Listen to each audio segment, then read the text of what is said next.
ऐसा क्या कर दिया आप लोगों ने कि आपको शहीद भगत सिंह के बराबर में जगह मिल रही है, आपको बाबा साहब अम्बेडकर के बराबर में जगह मिल रही है, आप महापुरुषों से अपना कंपैरिजन कर रहे हैं?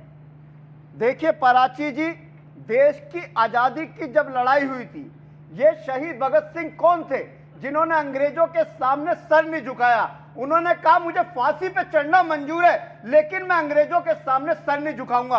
और आज की परिस्थिति में मनीष सिसोदिया, अरविंद केजरीवाल, संजय सिंह, सत्येंद्र जैन, इन्होंने नरेंद्र मोदी के सामने सर नहीं झुकाया। इन्होंने कहा हम जेल चले जाएंगे, हम फांसी के तख्ते पे लटक जाएंगे, लेकिन भारतीय जनता पार्टी के आगे सरेंडर नहीं करेंगे। इनकी तानाशाही सरकार के खिलाफ आवाज उठाते रहेंगे, लड़ाई लड़ते रहेंगे। सिर्फ आप ही अव्वल हैं, सिर्फ आप ही अव्वल हैं, ये सर्टिफिकेट तो आप ही दे सकते हैं ना। ऐसे तो आप विपक्ष में जितने आपके साथी हैं वो सब महापुरुष हो गए। क्यों धर्मेंद्र जी, आपके नेता क्यों नहीं लगाते हैं फोटो? आप भी लगाइए ना। जब इनका फोटो लगाना ठीक है तो आप लोग क्यों पीछे रह रहे हैं?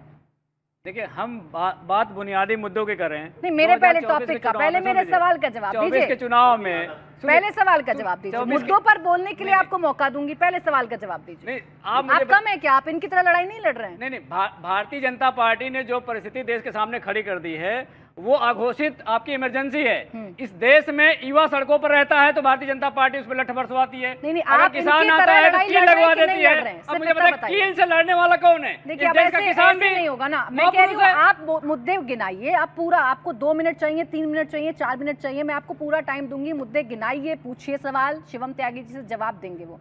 मेरे सवाल का तो जवाब दे दीजिए। आप इनसे कम है कि लड़ाई लड़ने में? आप मुझे बता दीजिए कि जो हमारे देश के महापुरुष हैं, मैं प्राची जी को बोल दूं कि आप अम्बेडकर के बराबर हैं, उनसे ज्यादा हैं, क्या ऐसा संभव है? जो जिसकी जगह है नहीं है ना, तो मतलब गलत है ना। सुन लीजिए, जो जिसकी जगह हो तो है ही है, तो गलत है ना फिर। नहीं, गलत मेरा कंपैरिजन मत करिए, आप मुझे मत लाइए चर्चा में। आपने कैसे माने को कंपैरिजन करके लगाए हैं? आपने कैसे माने को कंपैरिजन करके लगाए, मुझे बता दीजिए। तो साथ में फोटो कब लगता है?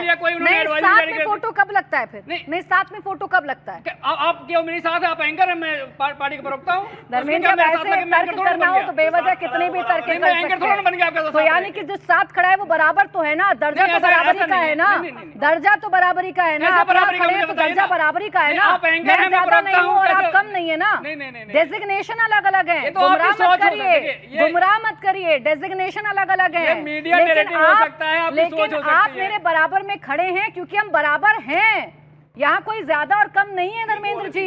ये बताइए, आप अपने पिताजी के साथ खड़ी होती हैं, अगर रुकिए, आप अपने पिताजी के साथ खड़ी होती हैं, अब आप तर्क करना है, कुतर्क करना है, आप कुछ भी कर सकते हैं, आप कुछ भी कर सकते हैं। अब आप पिता पुत्री के रिश्ते को बीच में ले आएंगे अपना पॉइंट साबित करने के लिए, तो आप कुछ भी कर सकते हैं। अच्छा बोलिए अब शिवम त्यागी जी। ठीक है शिवम त्यागी जी, आप लोगों ने माहौल ऐसा क्रिएट कर दिया। धर्मेंद्र यादव जी के पास इतने सारे अनेकों एग्जाम्पल्स हैं। युवा सड़कों पर रहता है, बेरोजगारी है, महंगाई अपने चरम पर है, लड़ रहे हैं ना ये लड़ाई जैसे अंग्रेजों से लड़ी थी हमारे महापुरुषों ने।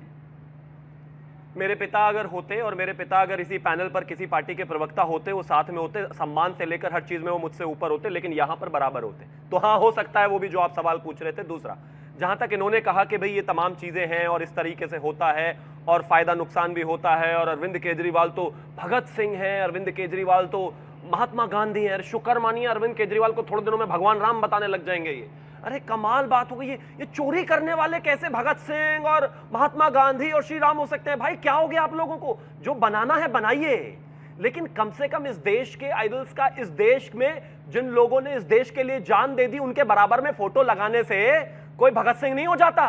एक चोर उचक्का जो है अगर महात्मा गांधी के बराबर में फोटो लगा लेगा तो महात्मा गांधी नहीं हुआ। एक आदमी अगर भगत सिंह के बराबर में फोटो लगा लेगा और वो करता हो चोरी, तो वो चोर ही रहेगा। अरविंद केजरीवाल कितनी भी फोटो लगा ले किसी के भी बराबर में, वो नहीं बन सकते। और वो जबरदस्ती एडियां ऊंची करने से कद नहीं बड़ा करते, रहने वाला चोरी। और सबसे बड़ी बात, लिकर स्कैम में, शराब में, वो तो एक सिंगर ने कहा तो था कि बड़ी महंगी हुई शराब कि थोड़ी थोड़ी पिया करो, अरे जाना पड़ेगा जेल जनाब, थोड़ी थोड़ी पिया करो। लेकिन है ना वो एक के साथ एक बोतल, जब तो ताबड़तोड़ घोटाले पे घोटाला करते रहे। लेकिन देखिए अभी तो दोष साबित नहीं हुए ना। अब हंगामा है तो शिवम जी अभी तो दोष साबित हुए नहीं। ईडी अभी सिर्फ सबूत पेश कर रही है, उन पर तो आरोप है, आप तो मान कर बैठे हैं वो चोर है। अब आपके पास कौन सा पैरामीटर है? नहीं, लेकिन अब हंगामा देखिए ना। अब ये कह रहे हैं आम आदमी पार्टी वाले के हंगामा क्यों है बरपा, थोड़ी सी जो पीली है डाका ही तो डाला, चोरी ही तो की है। सुनिए जी, कोर्ट ने प्राइमा फेसाई इनके लोगों को ये माना है कि वो घोटाले में संलिप्त हैं। आज भी किंगपिन, शराब घोटाले का किंगपिन, जो कि अपनी तस्वीर महात्मा गांधी और बीच में लगा सकता है, लेकिन बावजूद उसके सरकार, छोड़ दीजिए, कोर्ट उसको ऐसा मानते हैं कि वो जेल में रहने लायक हैं, तो वो जेल में रह रहे हैं। सवाल तो उठेगा और जवाब तो देना पड़ेगा। और रही बात चार्जशीट, और रही बात कन्विक्ट, हाँ मैं बताता हूँ, कन्विक्टेड होने की बात बताता हूं। इसी देश में लालू प्रसाद यादव 34 साल में कन्विक्ट हुए ना, लेकिन 5 केसेस में कन्विक्ट हुए, आज कन्विक्ट हैं। इसी देश में लोगों पर 10-10 साल, 15-15, 20-20 साल केसेस चले हैं। लेकिन आज इस समय जो स्थिति है वो ये है कि उन्होंने लगातार कोर्ट से बेल मांगी, नहीं मिली, लगातार मनीष सिसोदिया ने बेल मांगी, नहीं मिली, तमाम लोगों को बेल नहीं मिली, आज जेल पड़े हुए। ठीक है घनेंद्र जी, आरोप आप पर शराब घोटाले का है और फोटो आपकी लगी है बाबा साहब अम्बेडकर और शहीद भगत सिंह के बीच में। पराची, अभी तो देखो आरोप लगाए झूठे भारतीय जनता पार्टी ने। अगर आरोपों पे अगर चोर साबित हो रहा तो आरोपों में तो नरेंद्र मोदी जी भी चोर साबित हो जाएंगे। उनके ऊपर भी आरोप लग गए। इलेक्ट्रोल बॉन्ड में इन्होंने फ्रॉड करा है। इलेक्ट्रोल बॉन्ड में 60 करोड़ रुपए, 60 करोड़ रुपए शरद रेड्डी से लिए, 60 करोड़ रुपए शरद रेड्डी से लिए, 60 करोड़ शरद रेड्डी से लिए, 60 करोड़ शरद रेड्डी से लिए। कौन है शरद रेड्डी? शराब घोटाले का एक्सक्यूज, उससे 60 करोड़ एक्यूज है। अरे तो वहां जाके बताइए ना कोर्ट में। सुन लो, अरे नरेंद्र मोदी जी ने गिरफ्तार किया तो कोर्ट में बताइए। जज साहब को क्यों नहीं बताते? जज साहब को क्यों नहीं बताते? अच्छा सुन लीजिए, जज साहब को बताइए। शिवम जी सुन लीजिए, पैनल पर बता शिवम जी 1 मिनट ना, वो सुन रहे थे, आराम से सुन रहे थे। तरीका ठीक नहीं है। हाँ बोलिए। देखिए पराची जी, मैं कह रहा था अगर आरोपों पे अगर चोरी की बात हो रही है तो आरोप तो हेमंत बिस्वा शर्मा पे लगे, वो भी मुख्यमंत्री है। आरोप तो अजीत पवार पे भी है, वो भी उप मुख्यमंत्री है। आरोप तो नारायण राणा पे भी है, वो भी कैबिनेट मंत्री है। आरोप तो जेपी नड्डा पे भी लग गए कि जेपी नड्डा ने 60 करोड़ रुपए शरद रेड्डी से ले लिए, वो भी राष्ट्रीय अध्यक्ष है। जब आरोप थे तब तो उनका इस्तीफा चाहिए था इनको, तब तो सोनिया गांधी का इस्तीफा चाहिए था।